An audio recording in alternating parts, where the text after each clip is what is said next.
Hello, my name is Kathy Marchant, and I'm an occupational health consultant with the Arkansas Department of Health and Human Services. And Catering to You has asked me to talk with you today about foodborne illnesses, food safety, and their newly adopted HACCP model. My objectives are to define a foodborne illness, talk about the impact it can have on a community, also talk about some of the causes of foodborne illness, as well as common culprits, specifically here in Arkansas and in the U.S. as well. And finally, I want to talk about food safety and the HACCP model.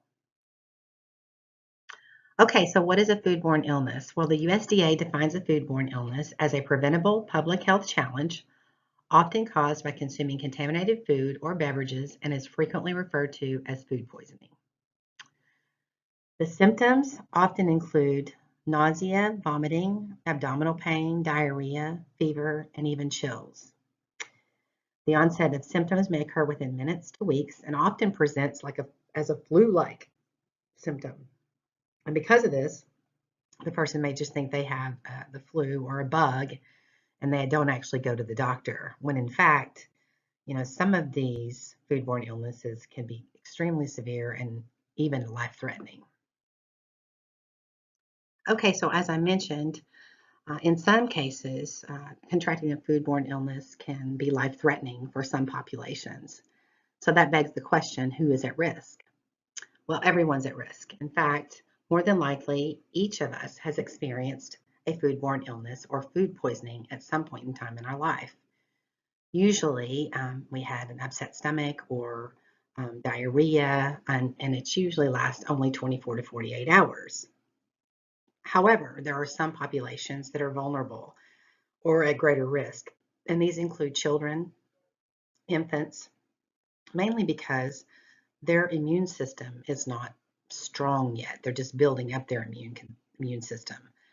Additionally, they are usually have their hands in their mouths more often, and they touch everything and they put things in their mouth, and so they are definitely at greater risk. Pregnant women are also at greater risk because they have a weakened immune system. And then we have the elderly and immunocompromised. So for example, people with cancer, HIV, AIDS, and even transplant recipients are more vulnerable to experience severe effects from a foodborne illness. So now I'd like to talk about the impact that a foodborne illness can have on our community, not only consumers, but employers as well.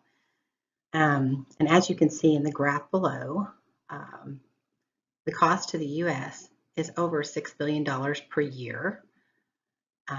1 in 6 Americans, or 48 million people, contract a foodborne illness per year. 128,000 are hospitalized, and of those, 3,000 deaths per year. So for our purposes, 60% of these outbreaks occur at restaurants. So now I'd like to talk about some of the impacts that a foodborne illness or outbreak can have on a business or your employers.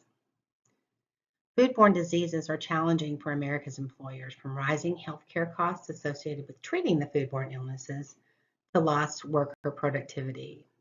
So unsafe food that makes people sick has a ripple effect on businesses, communities, and the U.S. economy.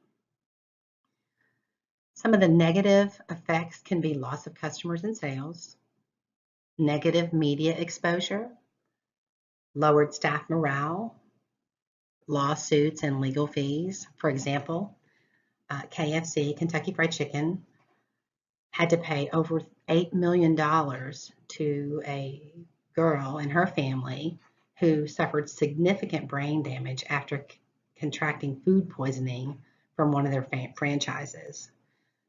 So these costs can be very significant. If you'll notice in the graph below, these costs can range from $1 million to over $2.6 million. So the biggest cost drivers are lawsuits, legal fees, and lost revenue. Let's talk about some of the causes of foodborne illnesses, and they can be grouped into 3 categories: contaminants, improper food handling practices, and food allergies. Of the contaminants, there are subcategories: biological, chemical, and physical. Biological food contaminants cause the majority of illnesses, and these include pathogens such as viruses, bacteria, parasites, and fungi. They're often too small to detect without a microscope, and bacteria are present in many of the foods we eat in the body itself. Most bacteria are not harmful, and some are even beneficial to people, but some types are pathogenic and can cause illness. Salmonella would be an example of a pathogenic bacteria. Viruses frequently cause illness and are found in food, but do not grow or multiply in food. So most foodborne illnesses that caused by viruses happen because the person handling the food has transmitted the virus to the food through improper food handling or poor sanitation. Examples of these would be hepatitis A and the norovirus. Fungi grow on decaying organic matter, and many are harmless, but some, such as mold, can be harmful and remain even after cutting or scraping the visible mold off. The next category would be chemical, and these include cleaning agents, pesticides, medicines that are added to food. As you notice over here, I have an example when you look at all the cleaning products that we use, not only in our homes, but also in the restaurant environment. Then you have the physical. So these could be metal shavings from cans or staples. They also include what the worker is wearing: fingernails, hair, bandages, dirty hands. This is where hand washing plays a critical role. The second category of food contaminants is improper food handling practices, and these include improper cooling, advanced preparation, improper reheating, contaminated raw food, cross-contamination, and inadequate cooking. Your employer has a food safety plan that identifies the steps involved in each of these processes. So it's important that you receive education on this and continued education, because you can make a difference in this area. The third category of food contaminants is food allergies. And these are often specific to individuals, but they can be life-threatening. So it's very important for people who work in the food service industry to know the ingredients, as well as ask the consumer if they have any food allergies. Let's talk about some common culprits. So here in Arkansas, the Arkansas Department of Health reports common culprits as Salmonella, E. coli, and hepatitis A. In 2018, in Stuttgart, at the Chuckwagon restaurant, there were reported 30 cases of Salmonella outbreak. And from 2012 to 2016, there have been 600 cases here in Arkansas. Additionally, in 2018, there was an E. coli outbreak. This was a nationwide outbreak and primarily related to romaine lettuce. There was a recall on romaine lettuce. However, in Arkansas, there were 2 confirmed cases, and nationwide, there were 200 cases. In Northwest Arkansas, there's been a hepatitis A outbreak, and this occurred or was first reported in January 2018 and is actually still being monitored as of January 2019. But there have been 235 cases and 2 deaths. In the United States, the CDC has reported Campylobacter, which is a bacteria, and it's primarily found in uncooked poultry, chicken primarily. And it was reported that there were 113 cases stemming from the Petland stores. And customers had petted the puppies, and then approximately 2 weeks later noticed they had gotten sick and they were infected with the Campylobacter bacteria. There's also the norovirus, and this is very contagious. It's highly contagious. Oftentimes you'll hear about cruise ships and someone gets sick and then the whole ship gets sick. It's usually the norovirus. It can also take over a classroom. It causes acute gastroenteritis and usually lasts 1 to 3 days. And then there's staph aureus. Now, we normally have staph in humans and in animals on our skin, so that's not unusual. But sometimes the staph can produce toxins, and this is where it becomes dangerous and toxic to humans. And you can primarily see this in improperly refrigerated meats, potato salads, and creams. I thought it might be interesting to look at some common misconceptions or myths regarding food safety. Myth 1, a food with enough pathogens to make you sick will look, smell, or taste bad. Fact, a food with enough pathogens to make you sick may look, smell, or even taste good. Myth 2, really fresh food cannot make people sick. False, really fresh food can cause food poisoning if it is not properly handled. Myth 3, only dirty kitchens can make people sick. False, even clean kitchens can make people sick. Myth 4, properly cooked food can never cause food poisoning. False. The fact is, food poisoning can occur even when foods are properly cooked.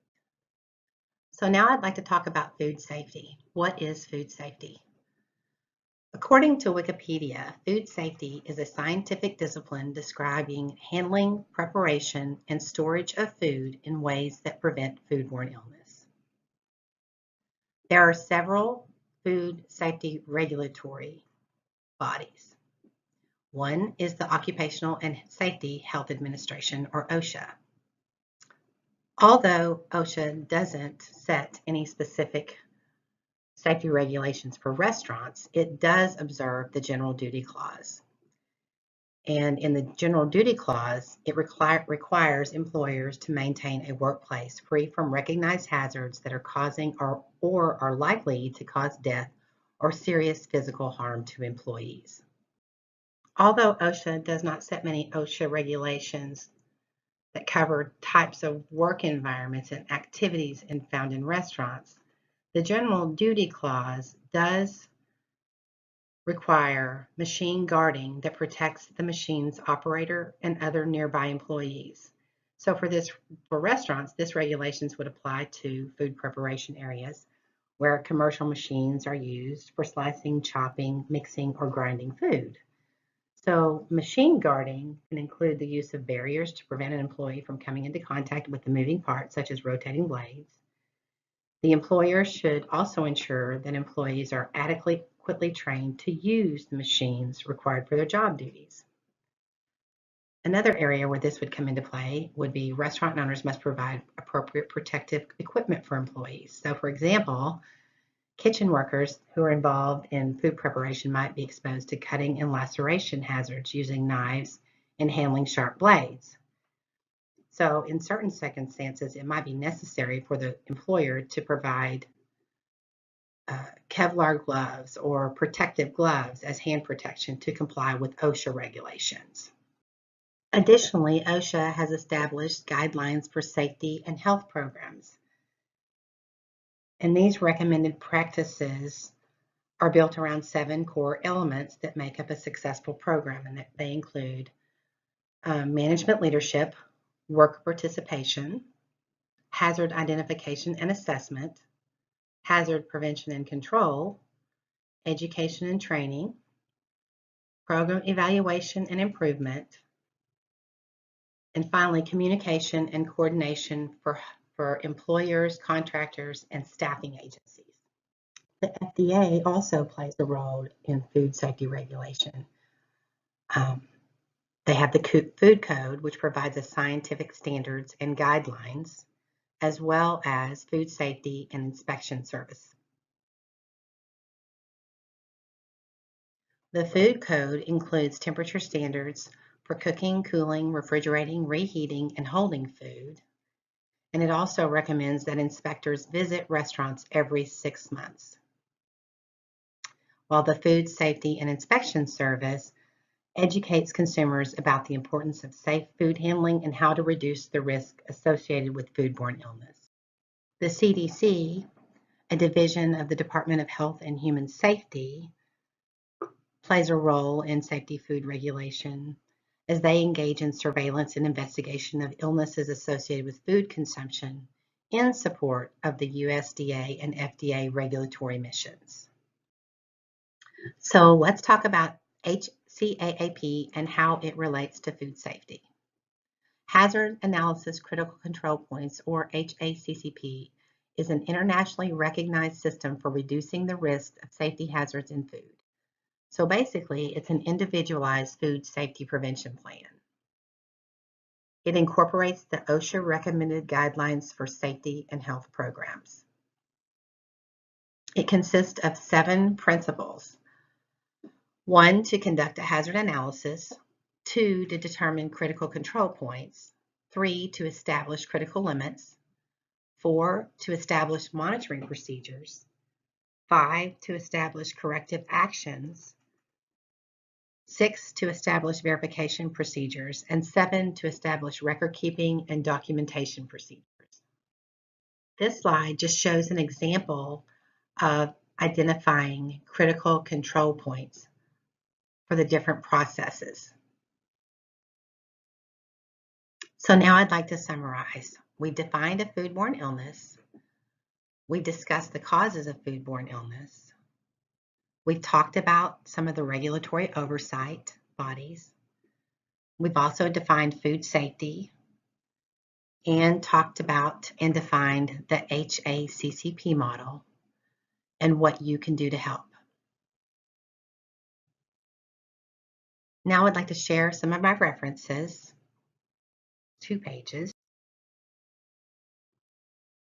And now I'd like to allow you time for questions or comments. Thank you for your time and attention. Please feel free to contact me with any questions you may have. I've left my contact information on the final slide. Additionally, we didn't get a chance to get into the details of your specific food safety program. So your contact person would be Catherine Simmons.